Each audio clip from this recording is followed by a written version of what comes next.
আসসালামু আলাইকুম। আশা করি সবাই ভালো আছেন এবং সুস্থ আছেন। আমি আছি মাহমুদুল হাসান আপনাদের সাথে এবং আপনারা দেখছেন মাহমুদুল অফিসিয়াল। আজকে আমি শেয়ার করব যে কিভাবে একটি ফ্লাটার প্রজেক্ট ওয়েল স্ট্রাকচারড ভাবে বিল্ড করা যায়।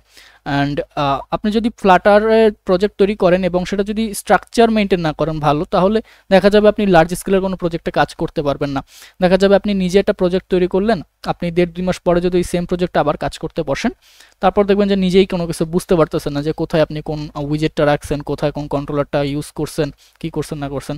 অ্যান্ড তাছাড়াও আপনি যখন একটা প্রজেক্ট তৈরি করেন, আপনার এটা মাথায় রাখা লাগবে যে আপনার এই প্রজেক্টটা শুধু আপনি একাই কাজ করবেন না, ভবিষ্যতে হয়তো অন্য কোনো ডেভেলপার দিয়ে আপনার ক্লায়েন্ট এই প্রজেক্টটায় কোনো মডিফিকেশন বা কোনো চেঞ্জ করাতে পারে। তো যদি ওয়েল স্ট্রাকচার্ড না হয়, তাহলে অন্য কোনো ডেভেলপার যখনই এসে কাজ করবে তার ওই প্রজেক্টটা বুঝতেই 2-3 দিন সময় লেগে যাবে।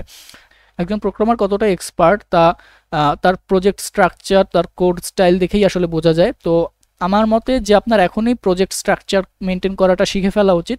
তো আজকের ভিডিওটা দেখলে আপনি সেটা অবশ্যই জানতে পারবেন এবং আমি আমার করা একটি প্রজেক্ট আপনাদের সাথে এখন শেয়ার করব।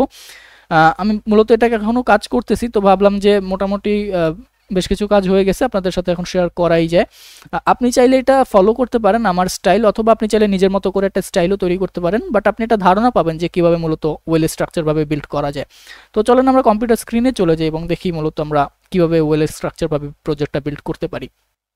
ওকে, তো আমরা আমাদের প্রজেক্ট ওপেন করে ফেললাম। তো আমার এখানে প্রজেক্টটা রান অবস্থায় আছে। তো এখানে দেখতে পাচ্ছেন যে আমাদের প্রজেক্টটা কি মূলত ইউআইটা কীরকম হবে।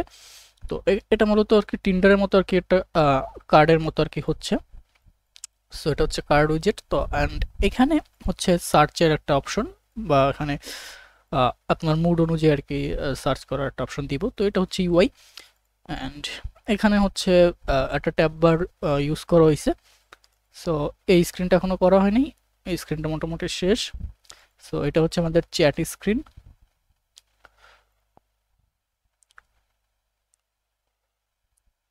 ওকে, সো আর এটা হচ্ছে আমাদের প্রোফাইল স্ক্রিন। তো প্রোফাইল আমার সম্পূর্ণটা কমপ্লিট হয় নাই, কিছু কাজ বাকি আছে, তো ওটা করে ফেলবো। অ্যান্ড এটা হচ্ছে আমাদের নোটিফিকেশন স্ক্রিন। ওকে, তো এই প্রজেক্টটা কিন্তু আপনার মোটামুটি লার্জ স্কেলে হবে। এখনও জাস্ট ইউআই কমপ্লিট করা হয়েছে, এটার ব্যাক এন্ড পার্ট আছে, এটার এপিআই ইন্টিগ্রেশন আছে, রিপোজিটরি, নেটওয়ার্কিং সব কিছু বাকি আছে। তো ওগুলো কিন্তু অ্যাড করলে মোটামুটি এটা একটা লার্জ স্কেলের প্রজেক্ট হবে। তো এই প্রজেক্টটা আমি কীভাবে মেনটেন করছি সেটাই আজকে আপনার শেয়ার করব। অ্যান্ড আমরা যদি এটাকে ডার্ক মোডে দেখি, এটা বর্তমানে লাইট মোডে আছে, তো এটাকে আমি ডার্ক করে দিচ্ছি এখান থেকে। So dark. অ্যান্ড এটাকে যদি এখন রিস্টার্ট করি, তখন ডার্ক মোডের ইউআইটা দেখতে পাবেন। সো এটা হচ্ছে আমাদের ডার্ক মোডের ইউআই। ওকে, সো এটার মধ্যে মুডও সেট করা আছে, যে কোন মুডে গেলে কালার স্কিম কীরকম হবে না হবে সব কিছুই সেট করা আছে। অ্যান্ড এটা হচ্ছে ডার্ক মোড। এটা হচ্ছে আমাদের ডার্ক মোডের চ্যাট ইনবক্স। এটা হচ্ছে আমাদের কনভারসেশন পেজ। ওকে, অ্যান্ড এটা হচ্ছে আমাদের প্রোফাইল পেজ। ওকে, আচ্ছা, তো চলেন এবার আমরা স্ট্রাকচারে ফোকাস করি।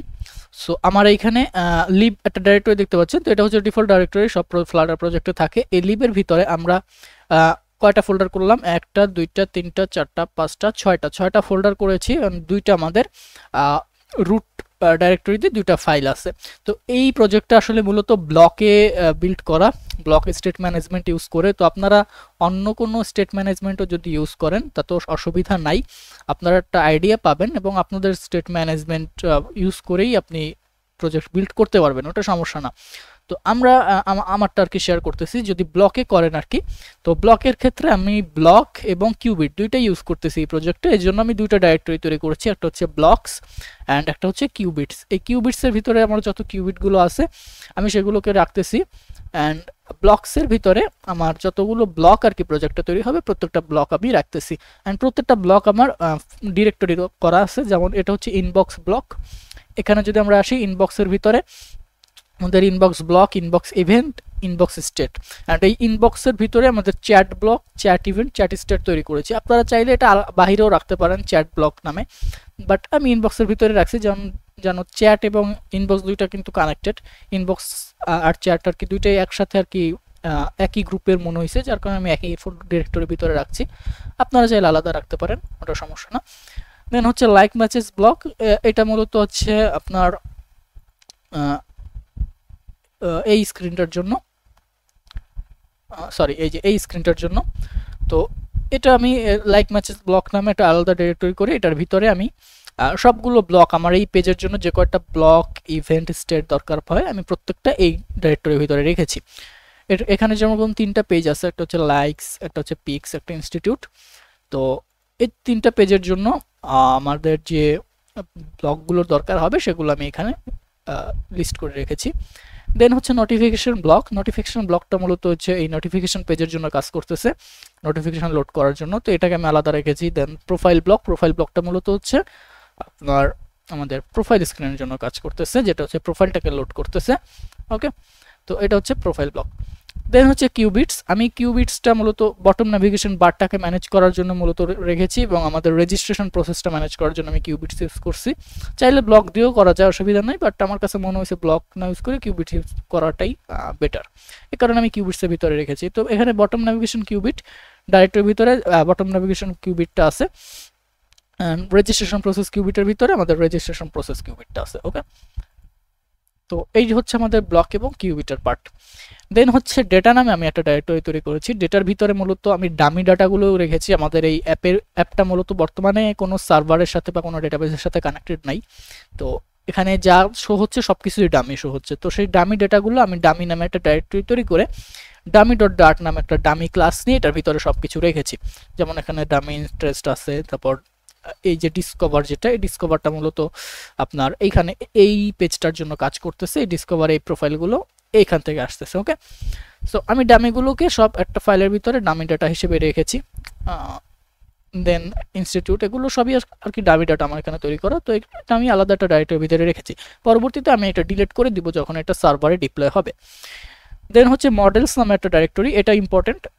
আমি ডাটার ভিতরে মডেলস নামে একটা ডাইরেক্টরি তৈরি করে এই মডেলসের ভিতরে আমাদের ডেটা মডেলগুলো রেখেছি। যেমন এখানে আছে চ্যাট মডেল, দেন হচ্ছে ইনস্টিটিউট মডেল, দেন হচ্ছে ইন্টারেস্ট মডেল, ঠিক আছে, মেসেজ মডেল, নোটিফিকেশন মডেল। তো আমাদের যত মডেল দরকার হবে সব কিছু আমি এই মডেলসের ভিতরে রেখেছি। অ্যান্ড এখানে যদি খেয়াল করেন ইনিট নামে একটা ডাইরেক্টরি এখানে তৈরি করা আছে, ইনিট নামে একটা ফাইল তৈরি করা আছে। এই ইনিট ডট ডার্টটা কি করবে, এই মডেলসের ভিতরে যতগুলো মডেল আমি তৈরি করব সবগুলো মডেলকে এক্সপোর্ট করবে। তো এই এক্সপোর্টের সুবিধাটা হচ্ছে আপনি যখন এই মডেলগুলো ইউজ করবেন আপনার একটা একটা করে সবগুলো মডেল ইম্পোর্ট করার দরকার হবে না। আপনি যদি এই ইনিট ডট ডার্ট ফাইলটাকে একবার ইম্পোর্ট করেন আপনি এই সবগুলো মডেল ইউজ করতে পারবেন। আপনার ইম্পোর্ট করার জন্য যে ইম্পোর্ট যে স্টেটমেন্টগুলো উপরে লিখতে হয় সেই লাইনগুলো কম লাগবে। এটা যদি আমি আপনাকে একটা এক্সাম্পল হিসেবে দেখাই, আমি যদি ব্লকসে আসি, আমার ইনবক্স ব্লকে যদি আসি, ইনবক্স ব্লক, সো এইখানে দেখেন আমি ইম্পোর্ট করেছি data models init dot dart, ঠিক আছে, ইনিট ডট ডার্টটাকে জাস্ট ইম্পোর্ট করছি। অ্যান্ড এই ইনিট ডট ডার্টটা ইম্পোর্ট করার ফলে আমি এই যে ইনিট ডট ডার্টের ভিতরে যতগুলো ফাইল আমি এক্সপোর্ট করছি সব কিছু আমি চাইলে এখানে ইউজ করতে পারবো। আমার বারবার প্রত্যেকটা ফাইল আলাদা আলাদা ইম্পোর্ট করা লাগবে না, ঠিক আছে, এই জাস্ট একটা ফাইল ইম্পোর্ট করলেই হয়ে যাবে। এই কারণে আমি মূলত প্রত্যেকটা ডাইরেক্টরিতে আমার ইনিট ডট ডার্ট নামে একটা ফাইল তৈরি করা আছে। ব্লকস এবং কিউবিটসে নাই, বাট অন্যান্যগুলোতে আছে। অ্যান্ড আমার ইম্পোর্টের যদি স্টাইলটা দেখেন আমি অলওয়েজ এইভাবে ইম্পোর্ট করাটা প্রেফার করি, এটা হচ্ছে ফাইল ইম্পোর্ট আর কি। অ্যান্ড আরেক ধরনের ইম্পোর্ট করা যায় যেটা হচ্ছে প্যাকেজ ইম্পোর্ট। তো এখানে প্যাকেজ দিয়ে আপনার প্যাকেজের নাম অ্যান্ড সেটা হচ্ছে ইম্পোর্ট। তো এক্সটার্নাল প্যাকেজগুলো অলওয়েজ এইভাবে করে ইম্পোর্ট হবে, এটাই স্বাভাবিক। বাট আমার যে ফাইলগুলো আছে যেগুলো আমার নিজের তৈরি করা আমার প্রজেক্টের, সেগুলোকে আমি এইভাবে করে পাথ আকার আর কি ইম্পোর্ট করি। এটার একটা সুবিধা হচ্ছে পরবর্তীতে যদি আপনি প্রজেক্টটাকে রিউজ করতে চান, সাপোজ এটা আমি আমার একটা ক্লায়েন্টের জন্য তৈরি করতেছি, এই সেম টাইপের প্রজেক্ট যদি আমার অন্য কোনো ক্লায়েন্টের জন্য তৈরি করার প্রয়োজন পড়ে, সেক্ষেত্রে আমি যেটা করবো, আমি কিছু চেঞ্জ তো অবশ্যই করব, বাট এই যে প্রজেক্টের নামটা আছে এই নামটা আমি যদি চেঞ্জ করে দেই আমার প্রজেক্টে কোথাও ইরর আসবে না। বাট আমি যদি প্যাকেজ দিয়ে দেন আমার প্রজেক্টের যে প্যাকেজ নেমটা আছে যেটা হচ্ছে আমার পাব স্পেক এমএল-এর ভিতরে, এই যে এই প্যাকেজ নেম দিয়ে যদি আমি সবগুলো ইম্পোর্ট করতাম তাহলে আমার প্রত্যেকটা ফাইলের ভিতরে ইরর চলে আসতো এবং সবগুলো ইম্পোর্ট আমার আবার ঠিক করতে হতো। তো এটা একটা ঝামেলার একটা বিষয়, যার কারণে আমি অলওয়েজ এই পাথ দিয়ে আর কি ইম্পোর্টটা করি। এতে করে আমি যখন প্যাকেজটা আমি চেঞ্জ করব তারপরও আমার ইম্পোর্টগুলো কোনো ইরর আসবে না। ওকে, সো এটা হচ্ছে মডেলসের পার্ট। সো আমরা মডেলস কমপ্লিট করলাম। দেন হচ্ছে প্রেজেন্টেশন। তো প্রেজেন্টেশনের ভিতরে আমাদের আছে পেজ উইজেটস। ওকে, সো উইজেটস হচ্ছে আমাদের রিউজেবল কম্পোনেন্ট, যেগুলো আমরা তৈরি করব সেগুলো আমরা উইজেটসের ভিতরে রাখবো। পেজেসের ভিতরে আমরা এই যে পেজগুলো তৈরি করতেছি এই পেজগুলো রাখবো। তো আমরা যদি পেজের ভিতরে আসি, এখানে বেশ কিছু ফাইল দেখতে পাচ্ছেন। এখানে একটা ট্রিক্স আছে, আপনি চাইলে এই ফাইলগুলোকে আলাদা আলাদা ডিরেক্টরির ভিতরে রাখতে পারেন, ঠিক আছে, বাট আমি একটা ডিরেক্টরির ভিতরে রেখেছি, আপনারা চাইলে আলাদা আলাদা রাখতে পারেন, এটা আপনাদের ইন্টারেস্টের উপর ডিপেন্ড করে। তো আমি একটা ভিতরে রেখেছি এবং এই পেজের ভিতরেও দেখবেন init.dart নামে আমার একটা ফাইল তৈরি করা আছে। তো এই init.dart কি করবে, আমার এই যতগুলো পেজ আমি তৈরি করব প্রত্যেকটা পেজ আমি এখান থেকে এক্সপোর্ট করতেছি, যেন অন্য কোনো ফাইলে যখন আমার এই পেজগুলো ইম্পোর্ট করার দরকার পড়বে আমি জাস্ট এই init.dartটাকে একবার ইম্পোর্ট করে দিলেই আমার সবগুলো পেজ ইম্পোর্ট হয়ে যাবে। ওকে, দেন যদি আমি আসি যে আমার উইজেটস, এই উইজেটসের ভিতরে সেমভাবে init.dart করা, যেটা সবগুলো উইজেটকে আর কি এক্সপোর্ট করতেছে। অ্যান্ড দেন হচ্ছে রাউটস। তো আমি সবসময় গো রাউটারটা ইউজ করি আমার রাউট ম্যানেজমেন্টের জন্য। তো গো রাউটারের সিস্টেমটা হচ্ছে আপনি অনেক অ্যাডভান্টেজ পাওয়া যায় আর কি গো রাউটার ইউজ করলে। তো গো রাউটার ইউজ করলে আপনি যেটা করতে পারেন, রাউটস নামে একটা ডাইরেক্টরি তৈরি করতে পারেন। এখানে দুইটা ফাইল আছে অ্যান্ড এই ফাইলগুলোকে একটু ইগনোর করবেন, কারণ আমার এই প্রজেক্টটা ম্যাক ওএস দিয়ে বিল্ড করা ছিল, যার কারণে ওই ম্যাকে সবসময় আপনার এরকম একটা ফাইল অটোমেটিক তৈরি করে দেয়। তো এটা আসলে মূলত আনরিডেবল একটা ফাইল। ওকে, তো এটা ইগনোর করবেন। এখানে আছে হচ্ছে অ্যাপ pages.dart অ্যান্ড routes.dart। এই রাউটসের ভিতরে আমার রাউটগুলো আছে। তো আমি যেটা করি, আমি একটা ক্লাস তৈরি করছি এখানে রাউট নামে, অ্যান্ড এই রাউটের ভিতরে ফাইনাল স্ট্রিং পাথ দিছি অ্যান্ড নেম দিছি, এই দুইটা আমি কনস্ট্রাক্টর আকারে রেখেছি। অ্যান্ড এই যে রাউটস নামে আর একটা ক্লাস আছে, এই রাউটসের ভিতরে আমি সবগুলোকে স্ট্যাটিক ভ্যারিয়েবলের ভিতরে রাখছি। যেমন এটা হচ্ছে log in route. Log in রাউটটা কি, মূলত রাউটের একটা ক্লাসের আর একটা ইনস্ট্যান্স, যেখানে আমি পাথ হিসেবে লগ ইন দিছি আর নেম হিসেবে লগ ইন। তো এভাবে করে প্রত্যেকটার পাথ এবং নেম সেট করা আছে। দেন হচ্ছে অ্যাপ পেজেস। সো অ্যাপ পেজেসের ভিতরে গো রাউটারে যেভাবে ইনস্ট্যান্স তৈরি করতে হয়, যারা গো রাউটার ইউজ করেন তারা আসলে দেখলেই বুঝতে পারবেন। তো এখানে রাউটসগুলোকে এইভাবে করে ডিক্লেয়ার করা আছে। পাথের পাথ যেটা আছে, এই পাথটা routes dot log in dot path থেকে আসতেছে এবং নেমটা আসতেছে routes dot log in dot name থেকে। তো এভাবে করে প্রত্যেকটা রাউট এখানে তৈরি করা আছে। এখানে কিছু শেল রাউট আছে, শেল রাউটটা মূলত আপনার এই বটম নেভিগেশনের জন্য ইউজ হয়। তো এটা হচ্ছে শেল রাউট অ্যান্ড এটা হচ্ছে আমাদের এক্সটার্নাল রাউট। এগুলো আমি আলাদা একটা ডাইরেক্টরির ভিতরে রেখে দিয়েছি রাউটসের ভিতরে। অ্যান্ড দেন হচ্ছে আমাদের ইউটিলস। অ্যান্ড এই ইউটিলস ডাইরেক্টরিটা মূলত অ্যাসিস্ট্যান্ট হিসেবে আর কি কাজ করে। এখানে বেশ কিছু ফাইল তৈরি হতে পারে, যেমন আমার এখানে আছে হচ্ছে অ্যাসেট ম্যানেজার। আমার এই প্রজেক্টে যত অ্যাসেট আছে আর কি, যত ইমেজ তারপর অ্যানিমেশন যা কিছু আছে লোটি অ্যানিমেশন, তো সেইগুলো আমি এইখানে অ্যাসেট ম্যানেজার ক্লাস তৈরি করে এখানে ভ্যারিয়েবলের মধ্যে রেখেছি, যেন আমি পরবর্তীতে যদি কোনো আমার ইমেজ চেঞ্জ করার প্রয়োজন পড়ে, ধরেন আমার এই যে চ্যাট আইকন অ্যাশ যেটা আছে, এই যে এই আইকনটা, আমার যদি এই আইকনটা চেঞ্জ করার প্রয়োজন পড়ে আমি জাস্ট এইখান থেকে এসে অ্যাসেটের পাথটা চেঞ্জ করে দিব। আমার পুরো প্রজেক্টে যত জায়গায় আমি এই আইকনটা ইউজ করছি সব জায়গা থেকে আমার আইকনটা আর কি চেঞ্জ হয়ে যাবে বা রিপ্লেস হয়ে যাবে। তো এই কারণে আমি অ্যাসেট ম্যানেজার ক্লাসটা ইউজ করি। আমার প্রত্যেকটা প্রজেক্টে অ্যাসেট ম্যানেজার এভাবে একটা ক্লাস তৈরি করা আছে এবং প্রত্যেকটা অ্যাসেট এভাবে ভ্যারিয়েবল করে নেওয়া আছে, ঠিক আছে। দেন হচ্ছে আমাদের config.dart। তো এই config.dartটা মূলত অ্যাপের টুকটাক কিছু কনফিগারেশন, যেমন অ্যাপ নেম, তারপর অ্যাপের মোড, প্রোডাকশন মোডে আছে না ডেভেলপমেন্টে আছে না টেস্টিংয়ে আছে, সেই মোডটা আমি রেখেছি। এছাড়াও আপনি যে কোনো ধরনের কনফিগারেশন এখানে রাখতে পারেন। এটা হচ্ছে config.dart। দেন হচ্ছে styles.dart। এই স্টাইলসের ভিতরে আমি মূলত পুরো অ্যাপ্লিকেশনের যত স্টাইল আছে সব কিছু আর কি এখানে রেখেছি। যেমন এখানে বেশ কিছু কালার দেখতে পেয়েছেন, primary colour, primary gradient, primary deep, dark busy, এগুলো সব স্ট্যাটিক ভ্যারিয়েবল আকারে আমার করা আছে। দেন হচ্ছে এখানে app theme light, app theme dark. Okay, and আমি যেটা ফলো করি, আমি স্ট্যাটিক যত ভ্যারিয়েবলগুলো আছে সেগুলো সবসময় ক্যাপিটালে রাখার চেষ্টা করি, অ্যান্ড স্ট্যাটিক ছাড়া অন্যান্য ভ্যারিয়েবল নর্মালি ক্যামেল কেসে রাখি। তো এই হচ্ছে আমাদের styles.dart। এছাড়াও ইউটিলসের ভিতরে আরও ফাইল হইতে পারে, যেমন আপনি যখন এই প্রজেক্টটাকে এপিআই এর সাথে ইন্টিগ্রেট করবেন আপনার ডেটাবেস বা আপনার ব্যাকএন্ড সিস্টেমের সাথে, তখন এখানে apis.dart বা endpoints.dart নামে একটা ফাইল হইতে পারে, যেখানে আপনি এই অ্যাসেট ম্যানেজার যেভাবে করে ভ্যারিয়েবল করা আছে প্রত্যেকটা এন্ড পয়েন্ট আপনার এপিআই এর আপনি চাইলে এভাবে স্ট্যাটিক ভ্যারিয়েবল করে endpoint ডট ডার্ট বা API ডট ডার্ট এর ভিতরে আপনি চাইলে রাখতে পারেন। তো এটা হচ্ছে আমাদের utils ডট ডার্ট এর ভিতরে কন্টেন্ট। দেন হচ্ছে app dot dart. So basically এই অ্যাপ ডট ডার্টটা মূলত হচ্ছে আপনার ম্যাটেরিয়াল অ্যাপকে রিটার্ন করে। তো এখানে আমি যেহেতু ব্লক ইউজ করছি যার কারণে আমার মাল্টি ব্লক প্রোভাইডার রিটার্ন করতে হইতেছে। দেন স্ক্রিন ইউটিল প্যাকেজটা আমি ইউজ করছি যার কারণে এখানে স্ক্রিন ইউটিল ইনিট আমার রিটার্ন করতেছি। দেন হচ্ছে ম্যাটেরিয়াল অ্যাপ ডট রাউটার। ওকে, আর আমার মেইন ডট ডার্টটা যদি দেখেন এখানে আমার তেমন কিছুই নাই, জাস্ট এখানে রান অ্যাপটা আছে। অ্যান্ড এখানে কিছু কোড অ্যাড হতে পারে, যেমন উইজেটস ইনশিওর বাইন্ডিং যে আপনার মেথডটা সেটা এখানে অ্যাড হইতে পারে। এছাড়াও যদি মেইন ফাংশনের ভিতরে কোনো মেথড আমার প্রয়োজন পড়ে সেগুলো এখানে ভবিষ্যতে অ্যাড হবে। তো যেহেতু এটা কোনো সার্ভারের সাথে কানেক্টেড না, আমার ওগুলো কোনো কিছু দরকার হইতেছে না, আমি জাস্ট রান অ্যাপটা ইউজ করতেছি। তো এটা হচ্ছে একটা অল ওভারভিউ আমার প্রজেক্টের। এখন আমি আসি যে আমার পেজগুলোকে আমি কীভাবে আর কি ম্যানেজ করেছি। আমি যদি প্রেজেন্টেশনের ভিতরে আসি, এই প্রেজেন্টেশন মূলত হচ্ছে ইউআই পার্টের জন্য তৈরি করা। এই প্রেজেন্টেশনের ভিতরে আর কি দুইটা ফাইল। তো এইখানে পেজেসের ভিতরে যদি আমি একটা পেজ ওপেন করে আপনাদেরকে দেখাই, যেমন কোন পেজটা ওপেন করা যায়, সাপোজ আমি এই যে ডিসকভার যে পেজটা, এই পেজটা ধরেন আমি ওপেন করব। সো এটা হচ্ছে আমাদের ডিসকভার পেজ। সো এখানে যদি দেখেন আমার পেজটার আমার কোডের সাইজ কিন্তু মাত্র 33 line. Okay, just 33 line code. And এখানে একটা স্ক্যাফোল্ড নেওয়া, বডিটা একটা সাইজ বক্স, এবং এখানে হচ্ছে অ্যাপিনো সোয়াইপার, একটা হচ্ছে প্যাকেজ যেটা মূলত এই সোয়াইপের কাজে ব্যবহার করা হয়।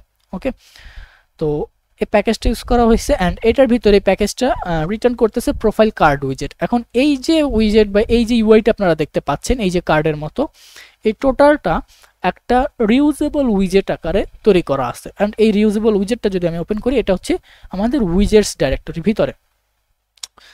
তো রিউজেবল উইজেট তৈরি করার অনেকে আসলে একটু ঝামেলা করে ফেলেন, আমাকে অনেকে আর কি দেখান যে ভাই এই প্রবলেমে পড়ছে, এটা হেভাবে কি করবো। তো আসলে রিউজেবল উইজেটটা আপনার এমনভাবে বিল্ড করা উচিত যেন আপনি এটা যে কোনো জায়গায় রিউজ করতে পারেন। অনেকে দেখেছি যে রিউজেবল উইজেটের ভিতরে আপনি স্ক্যাফোল্ড রিটার্ন করেন, এটা কখনোই রিটার্ন করা যাবে না। যখন আপনি রিউজেবল কম্পোনেন্ট ইউজ করবেন, আপনি জাস্ট যে পার্টটুকুর জন্য আপনি রিউজেবল কম্পোনেন্টটা ব্যবহার করবেন, আপনি জাস্ট ওই উইজেটটাকেই রিটার্ন করবেন। যেমন আমার এটা একটা কার্ডের জন্য আর কি আমার তৈরি করা, আমি দেখেন ডিরেক্টলি কার্ডটাকে রিটার্ন করতেছি, আমি কোনো স্ক্যাফোল্ড বা অন্যান্য আনুষঙ্গিক কোনো কিছু রিটার্ন করতেছি না। এখানে কনস্ট্রাক্টরের ভিতরে আমার এই কার্ডের জন্য যে যে ভ্যারিয়েবলগুলো দরকার বা যে যে ডেটাগুলো দরকার আমি সবগুলো কনস্ট্রাক্টরের ভিতরে নিয়ে নিয়েছি। যেমন এখানে দেখবেন যে একটু পরপর এই ইমেজটা চেঞ্জ হচ্ছে। তো এটা মূলত হচ্ছে গ্যালারি মিডিয়া ইউআরএলস থেকে আসতেছে। তো এখানে বেশ কিছু ইমেজ ফাইলের ইউআরএল আর কি প্যারামিটার আকারে পাস করতে হবে যখন এই উইজেটটা যখন ইউজ করব। যেমন এখানে যদি দেখেন, এখানে গ্যালারি মিডিয়া ইউআরএলস হিসেবে ডামি থেকে আর কি ইউআরএলগুলো আসতেছে আমার ডামি ডাটা থেকে। তো এখানে আমি লিস্ট আকারে সেটা নিয়ে নিয়েছি। এখানে প্রোফাইল পিকচার, এই যে নিচে যে ছোট্ট করে সার্কেল অ্যাভাতারের ভিতরে দেখতে পাচ্ছেন, এটা হচ্ছে প্রোফাইল পিকচার। তো এটা আমি প্রোফাইল পিকচার আকারে কনস্ট্রাক্টর তৈরি করে নিয়ে নিয়েছি। এখানে আছে হচ্ছে আপনার নেম, যেটা আমি কনস্ট্রাক্টর আকারে নিয়েছি। এজ, যেটা পাশে শো করতেছে, এটাও কনস্ট্রাক্টর তৈরি করে নেওয়া আছে। Institute, city, country, distance. Okay, তো সব কিছু আপনার কনস্ট্রাক্টর করে এইভাবে করে নেওয়া আছে। অ্যান্ড এই উইজেটটা আমি চাইলে যে কোনো জায়গায় ইউজ করতে পারবো, জাস্ট এই ভ্যালুগুলো যদি আমি দিয়ে দিই তাহলে আমার এই উইজেটটা পারফেক্টলি কাজ করবে।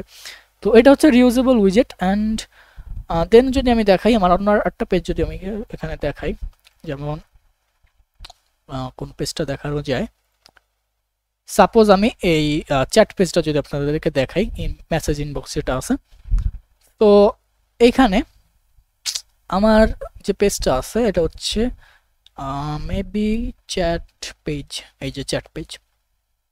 সো এই চ্যাট পেজে দেখেন আমার মাত্র 96 লাইন কোড আছে। অ্যান্ড যারা ব্লক ইউজ করেন তারা হয়তো বুঝতে পারবেন, ব্লক ইউজ করলে ব্লক বিল্ডার আমাদেরকে ব্যবহার করতে হয়। এটা হচ্ছে স্টেট ম্যানেজমেন্ট করার জন্য। তো এই ব্লক বিল্ডার মূলত রিটার্ন করে বিভিন্ন উইজেট স্টেটের উপর ডিপেন্ড করে। তো যদি আপনি ব্লক ইউজ না করেন তাহলে অসুবিধা নেই, এটা মূলত আর কি বিভিন্ন আর কি স্টেটের জন্য বিভিন্ন ভিউ রিটার্ন করতেছে। যেমন এখানে স্টেট ইজ চ্যাট লোডেড, যদি চ্যাট লোডেড হয় তাহলে বিল্ড চ্যাট লোডেড ভিউ। তো এখানে বিল্ড চ্যাট লোডেড ভিউ একটা মেথড যেটা হচ্ছে প্রাইভেট মেথড। অ্যান্ড এই প্রাইভেট মেথডটা মূলত কাজ করতেছে এই যে চ্যাটটা লোড হয়েছে এই লোডের জন্য যে ভিউটা আমাদের দরকার এই ভিউটার জন্য। তো এইটা হচ্ছে একটা ভিউ, এইটা হচ্ছে লোডিং ভিউ, অ্যান্ড এটা হচ্ছে আমাদের ফেইল্ড ভিউ। কোনো কারণে যদি চ্যাটটা লোড ফেইল্ড হয়, ধরেন ইন্টারনেট ইস্যুর কারণে চ্যাটটা লোড হতে ফেইল্ড হয়েছে, বা যে কোনো ইউজারের কোনো প্রবলেমের কারণে চ্যাটটা লোড হয় নাই, সেক্ষেত্রে এই লোড ফেইল্ড ভিউটা শো করবে। তো এইটা হচ্ছে আর একটা মেথড। তো এভাবে আমি 3টা মেথড প্রত্যেকটা পেজে আমার করা আছে, যে পেজগুলোতে এখন আমি ব্লক ইউজ করে ফেলেছি সেগুলোতে। আমার যত ব্লক ইউজ করা পেজ আছে প্রত্যেকটাতে 3টা মেথড হয়। একটা হচ্ছে loaded view, loading view, failed view. Basically 3 ধরনের ভিউ বা 3 ধরনের স্টেটই হয়ে থাকে। তো এখানে এই যে লোডেড ভিউটা আছে, এটা আমি জাস্ট এখান থেকে লোডেড ভিউটা রিটার্ন করে দিয়েছি। এখানে যদি ফেইল্ড হয় তাহলে এখান থেকে ফেইল্ড ভিউটা রিটার্ন করে দিয়েছি, অন্যথায় লোডিং ভিউটা রিটার্ন করে দিয়েছি। তো এতটুকুর ভিতরে কিন্তু আমার মেইন যে বিল্ড যে ফাংশনটা, বিল্ড যে মেথডটা, এই মেথডটা কিন্তু এতটুকু কোডের ভিতরে শেষ। দেন হচ্ছে যদি কেউ ভিউতে পরবর্তীতে অন্য কোনো ডেভেলপার আসে যে ভিউতে কিছু চেঞ্জ করবে, সে জাস্ট কি করবে, জাস্ট এই মেথডটা নিচ থেকে ওপেন করবে, ওপেন করে এখান থেকে কাজ করে ফেলতে পারবে। তো এই মেথডের ভিতরে আবার কিছু প্যারামিটার নিয়ে রেখেছি, যেন এই ভিউটা তৈরি করতে আমার যেসব প্যারামিটারের দরকার পড়ে সেগুলো যাতে এখান থেকে পেয়ে যাই। যেমন আমার থিম ডাটার দরকার পড়বে, আমি অলওয়েজ এই কালার গ্রেডিয়েন্ট, তারপর এই কালার্স, টেক্সট স্টাইল, এগুলো আমি সবসময় থিম ডাটা থেকে নেই। থিম ডাটা থেকে নিলে একটা সুবিধা হচ্ছে, আপনি আপনার অ্যাপের থিম জাস্ট এই যে আমি যেভাবে ডিক্লেয়ার করেছি ইউটিউবের ভিতরে, এই যে স্টাইলস ডট ডাটের ভিতরে একটা জায়গায় আমি অ্যাপের থিমটা ডিক্লেয়ার করেছি, এবং অ্যাপ ডট ডাটের ম্যাটেরিয়াল অ্যাপের সাথে আমি একবার থিমটাকে কানেক্ট করে দিয়েছি। একবার যখন আমি কানেক্ট করে দিলাম, আমি যদি থিম ডাটা থেকে থিমগুলোকে নেই, পরবর্তীতে যখন আমি আমার থিমটা চেঞ্জ করব, ধরেন আমি লাইট মোড থেকে ডার্ক মোডে আসলাম বা ডার্ক মোড থেকে লাইট মোডে আসলাম, আমার পুরো অ্যাপ্লিকেশনের সবগুলো কালার অটোমেটিক্যালি চেঞ্জ হয়ে যাবে। আমি লাইট মোডের জন্য যে কালার অ্যাপ্লাই করছি সেই কালার হয়ে যাবে, আবার ডার্ক মোডের জন্য যে কালার অ্যাপ্লাই করছি সেই কালার হয়ে যাবে। এজন্য আমি অলওয়েজ প্রেফার করি যে আপনি যত ধরনের স্টাইলিং পার্ট আছে সেগুলো থিম থেকে নেন। ওকে, সো আমি অলওয়েজ 2টা ভ্যারিয়েবল তৈরি করি আমার বিল্ড মেথডের ভিতরে। একটা হচ্ছে final theme is equals to theme dot of context, আর একটা হচ্ছে media query dot of context. Media কুয়েরিটা মূলত ইউজ হয় আর কি আপনার রেসপন্সিভ করার কারণে। তো এটা আমি লেআউট হিসেবে রাখছি, এটা হচ্ছে থিম হিসেবে রাখছি। আমার ম্যাক্সিমাম পেজে এই 2টা ভ্যারিয়েবল আছে, থিম এবং লেআউট। অ্যান্ড এই যে বিল্ড লোডেড ভিউ, আমার লোডেড ভিউটা বিল্ড করার জন্য আমার থিমেরও দরকার পড়বে, আমার লেআউটেরও দরকার পড়বে, এই জন্য আমি প্যারামিটার করে এগুলো নিয়ে নিয়েছি। দেন হচ্ছে চ্যাট মডেল, এটা মূলত আর কি আমার মডেল ক্লাস থেকে আসতেছে, অ্যান্ড এটা আমাদের ব্লক আর কি আমাদেরকে প্রোভাইড করতেছে স্টেট ডট প্রপস থেকে। তো এটা হচ্ছে আমাদের চ্যাট মডেল, অ্যান্ড এটা হচ্ছে স্ক্রল কন্ট্রোলার, অর্থাৎ আমার যা যা ইনফরমেশন বা যা যা ডেটা আমার দরকার পড়বে এই লোডেড ভিউটা তৈরি করার জন্য, আমি সবগুলো ইনফরমেশন এখান থেকে প্যারামিটার করে নিয়ে নিয়েছি। দেন যদি এখানে দেখেন, এখানে উপরের অ্যাপ বারটা একটা লিস্ট টেইলের ভিতরে রাখছি, এটা তো আর দেখার কিছু নাই। এটা হচ্ছে আপনার ফ্লাটারের আর কি প্রি বিল্ড একটা উইজেট। তো নিচে যদি আসি, নিচে এটা হচ্ছে একটা কলাম, দেন হচ্ছে expanded list view dot builder, এগুলোকে লিস্ট ভিউয়ের ভিতরে আর কি বিল্ড হচ্ছে। এই যে মেসেজগুলো যেগুলো আছে এই বিল্ডার থেকে কিন্তু এই মেসেজগুলো রিটার্ন হইতেছে। তো এই মেসেজ কার্ডগুলো কিন্তু আবার রিউজেবল উইজেট, যেন যে কোনো জায়গায় ইউজ করা যায়। এবং এই মেসেজ কার্ডটা যদি ওপেন করেন, এখানে প্রায় 110 লাইনের কোড আছে। তো এই 110 লাইনের কোড যদি আমি এখানে করতাম তাহলে আমার পেজটা বাল্কি হয়ে যেত। সো যার কারণে এটাকে রিউজেবল করে করা। অ্যান্ড মেসেজ কার্ডের ভিতরেও সেমভাবে আমার মেসেজ কার্ডটা বিল্ড করার জন্য যে যে ইনফরমেশন দরকার পড়বে আমার সব কিছু এখানে নেওয়া আছে। যেমন মেসেজ মডেল মেসেজ আকারে নিয়ে নিয়েছি, দেন হচ্ছে list of profile model participants আকারে নিয়ে নিয়েছি, কারণ একটা চ্যাটে তো 2টা পার্টিসিপেন্ট থাকে, একটা হচ্ছে আমি নিজে অ্যান্ড আরেকটা হচ্ছে যার সাথে চ্যাট করছি সে। তো এই 2টা পার্টিসিপেন্ট এভাবে করে নেওয়া আছে। অ্যান্ড এখানেও সেমভাবে থিম এবং লেআউট 2টা ভ্যারিয়েবল করা আছে, অ্যান্ড এখানে সম্পূর্ণ উইজেটটা এখানে আমার বিল্ড করা। কেউ যদি শুধুমাত্র এইটুকুর ভিতরে কাজ করতে চায়, যে আমার এই চ্যাটের যে কার্ডটুকু আছে এই কার্ডে ধরেন কোনো মডিফিকেশন ক্লায়েন্ট করবে, এই ডিজাইনটা হয়তো পছন্দ হচ্ছে না, এই ডিজাইনটা হয়তো চেঞ্জ করবে, সে জাস্ট এখন চ্যাট পেজে চলে আসবে, চ্যাট পেজে এসে দেখতে পাবে যে হ্যাঁ একটা মেসেজ কার্ড উইজেট করা আছে। তো এই মেসেজ কার্ড উইজেটের ভিতরে চলে এসে এখান থেকে এডিট করলেই হয়ে যাবে। তো তার এই বাল্কি কোডের ভিতরে বা এই পুরো চ্যাট পেজের ভিতরে এডিট করার প্রয়োজন পড়বে না। সো এই মেসেজ কার্ডের ভিতরে দেখেন আমি সবগুলোই প্যারামিটার আকারে পাস করে দিয়েছি, ঠিক আছে। কনভারসেশনটা আমি পাস করে দিয়েছি, পার্টিসিপেন্টগুলো পাস করে দিয়েছি, যার কারণে এটা অটোমেটিকলি ডিজাইনটা বিল্ড হচ্ছে। দেন হচ্ছে নিচের এই পার্টটুকু আমি আবার রিউজেবল করে নিয়েছি, মেসেজ ইনপুট উইজেট। সো এটা যদি ওপেন করি, এখানে প্রায় 39 লাইনের কোড আছে। তো এই 39 লাইনের কোড যদি আবার আমি এখানে লিখতাম তাহলে আর অবশ্যই কোডটা অনেক বড় হয়ে যেত, তো এটার কোনো প্রয়োজন নেই। কেউ যদি শুধুমাত্র এইটুকুর ভিতরে কোনো চেঞ্জ করতে চায় বা এইটুকু যদি মডিফাই করতে চায়, রিডিজাইন করতে চায়, সে জাস্ট এই মেসেজ ইনপুট উইজেটটায় চলে আসবে অ্যান্ড এখান থেকে চেঞ্জ করলেই এইটুকু চেঞ্জ হয়ে যাবে। ওকে, তো এই হচ্ছে রিউজেবল কম্পোনেন্ট ইউজ করার ফ্যাসিলিটিস বা রিউজেবল কম্পোনেন্ট ইউজ করার আপনার ভালো দিক আর কি। তো এই হচ্ছে আমাদের চ্যাট পেজ। তো এভাবে করে প্রত্যেকটা পেজ আমার ওয়েল স্ট্রাকচার ভাবে মেনটেন করা আছে, আপনারা চাইলে এভাবে করে ফলো করতে পারেন। যদি আপনি ব্লক ইউজ করেন, প্রত্যেকটা পেজে আপনি 3টা মেথড তৈরি করবেন, একটা হচ্ছে loaded view, loading view, failed view. এছাড়াও যদি আর কোনো ভিউয়ের বা আর কোনো স্টেটের আপনার প্রয়োজন পড়ে, আপনি মেথড তৈরি করে ওই মেথডের ভিতরে আপনি কোড করা শুরু করেন। আর বিল্ড মেথডের ভিতরে জাস্ট আপনি ব্লক বিল্ডারের ভিতরে এভাবে করে স্টেট অনুযায়ী রিটার্ন করে দেবেন মেথডগুলো। এক্ষেত্রে আপনার কোডটা দেখলেই বুঝতে পারবে যে মূলত এখানে কিভাবে কি কাজ করা হচ্ছে। আর ফাইল স্ট্রাকচার তো দেখিয়ে দিলাম এখানে কিভাবে করে ফাইল স্ট্রাকচার করা আছে। এখন যদি আপনার অ্যাপ্লিকেশনটা আপনার সার্ভারের সাথে কানেক্টেড থাকে বা এপিআই এর সাথে কানেক্টেড থাকে, সেক্ষেত্রে এখানে কিছু ফাইল অ্যান্ড ফোল্ডার বাড়বে।